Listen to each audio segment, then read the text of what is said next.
Amis du jour, chalutations. Pour les petits nouveaux, moi c'est Sekhmet et je vous souhaite la bienvenue dans mon podcast littéraire. Dans mon émission, je vais tenter 3 fois par semaine de vous donner envie de découvrir des livres de tout poil, récents et moins récents. Alors, si ça vous tente, c'est par ici la suite. Aujourd'hui, je vais vous présenter Un thé avant la tempête de Hafsa Faizal, publié aux éditions Sabran. Dans ce premier tome, nous allons partir pour Ethénia. Ethénia est devenue un empire en conservant le même organe dirigeant que lorsqu'elle était encore qu'un simple royaume. Le conseil nomme les monarques masqués dont absolument personne ne connaît le visage, qui, une fois en place, bénéficient d'un pouvoir absolu et sans entrave. À l'heure actuelle, c'est Bélier qui dirige d'une main de fer l'empire. Par rapport à ses prédécesseurs Aigle et Renard, Bélier est différent. Il s'est allié au peuple qui craignait les vampires et a modifié et renforcé les lois régissant les relations entre les deux espèces, s'attirant ainsi la loyauté des humains, du moins de la plupart d'entre eux. Artie Casimir est une rescapée, une immigrée aux cheveux violets tirant sur le gris et à la peau brume de Célanaise. Elle est une orpheline qui a survécu grâce au vol de passants et qui a eu un début de vie à la capitale, Wild Roaring, difficile, jusqu'à sa rencontre avec le jeune Jin Siwang. Ce garçon, issu de la bonne société, était coincé dans sa grande maison en flammes quand Artie l'a rencontré et sauvé. Depuis cet incendie spectaculaire et cette brûlure au bras impressionnante, Jin Siwang est devenu le frère de Artie et est par là même devenu Jin Casimir. Jin est aujourd'hui un beau jeune homme aux cheveux courts coupés nets, aux bras et aux jambes minces avec des épaules larges, au corps musclé et aux yeux sombres envoûtants. Son charisme est assorti à son look élégant et soigné. Jin ne se départit jamais de son parapluie ni de sa démarche nonchalante. Il travaille aux côtés d'Artie au salon de thé Spindrift qu'il a participé à concevoir. Le Spindrift n'est pas un établissement ordinaire de la rue Stoker Lane. Logé dans un bâtiment rouge foncé, avec son lettrage entrelacé à la courbe lisse, le Spindrift pouvait facilement laisser penser qu'il appartenait au beau quartier de la capitale.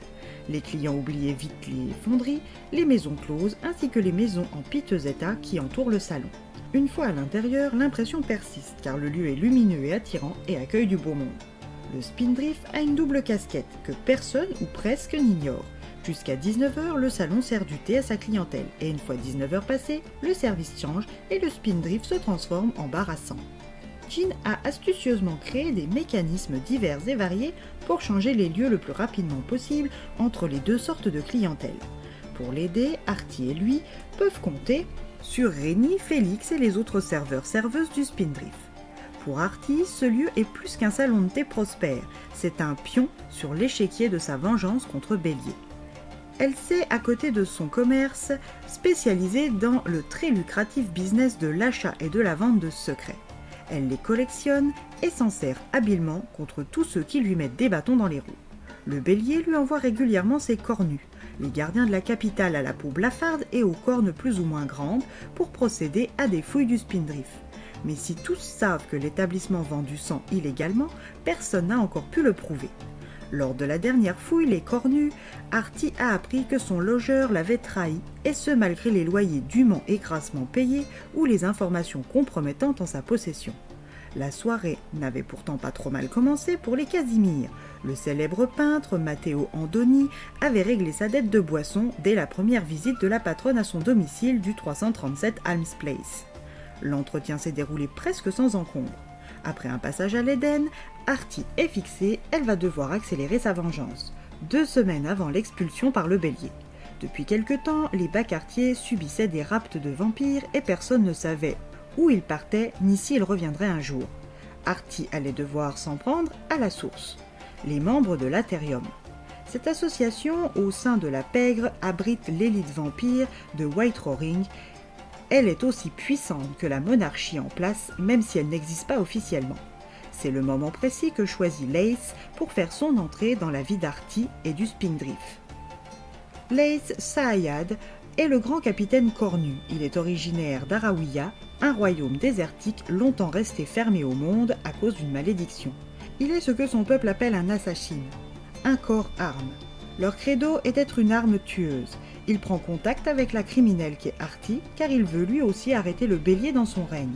Pour ce faire, il lui propose de voler le registre secret des comptes du Bélier afin de prouver ses malversations et de le destituer. Le document est gardé étroitement dans le coffre de l'Atherium. La bonne fenêtre de tir aura lieu dans 2 semaines lors des fêtes de la nuit.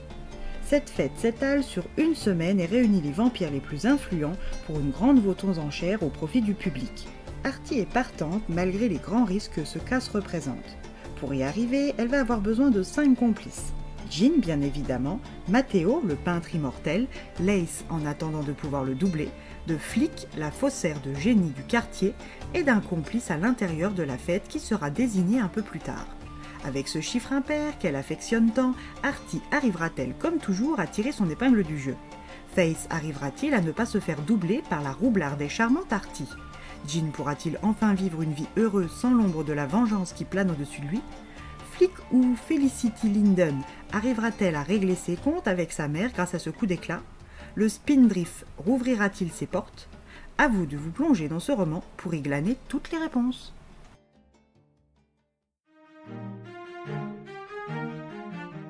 Une lecture qui ne manque pas de rythme une fois lancée. Un récit qui tient en haleine et qui réserve des surprises tout du long, et ce jusqu'à la dernière page. Une suite qui s'attend. Et bien voilà, j'en ai fini pour aujourd'hui. J'espère que cet épisode vous aura plu et vous aura donné des nouvelles idées de lecture. Si vous souhaitez découvrir d'autres petits bonbons littéraires tout droit sortis de ma bibliothèque, je vous retrouve le samedi 10 mai prochain pour un nouvel épisode. Et si d'ici là je vous manque de trop, vous connaissez le chemin sur Instagram, @leslecturesdesekhmet. Sur ce, chalut les amis, et à la prochaine!